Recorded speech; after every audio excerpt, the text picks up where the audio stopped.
Мусор, неубранные газоны и поблекшие фасады зданий – типичные проблемы после снежной зимы. Как борются с ними власти Мирного, расскажет мой коллега Руслан Фаткулин.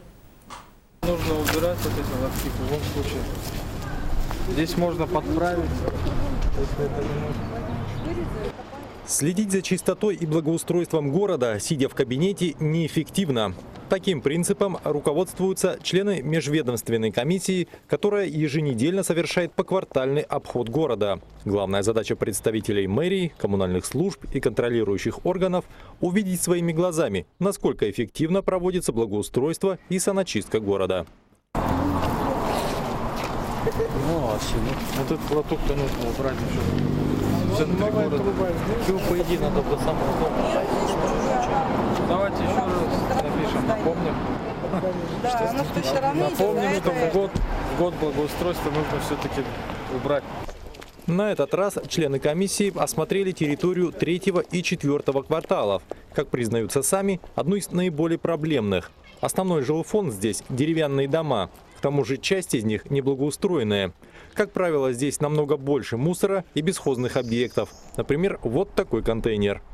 Если в срок не вывезут, только тогда можем вывезти.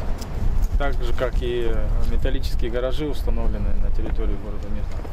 Контейнера, брошенные какие-то металлоконструкции. Вот.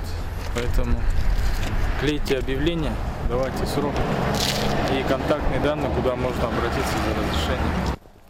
Комиссия уделяет внимание не только жилым домам и внутриквартальным проездам. Участки, закрепленные за той или иной организацией, должны содержаться в чистоте ее владельцами.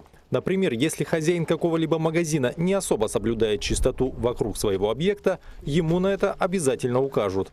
Каждая организация, которая закреплена за участком, она, как правило, получает замечания, потому что идеального ничего не бывает, есть над чем работать еще. Поэтому в ходе практически каждого нашего обхода комиссионного эти замечания записываются в протокол и, соответственно, устраняются до конца двухмесячника. У нас двухмесячник будет длиться до 25 июня, время есть. С окончанием двухмесячника по санитарной очистке города комиссионные обходы не прекращаются, так как многие жители продолжают мусорить, несмотря ни на какие субботники. А это значит, что контроль за благоустройством территорий в таком режиме будет вестись вплоть до первого выпавшего снега. Руслан Фаткулин, Артур Голиков, телеканал «Алмазный край».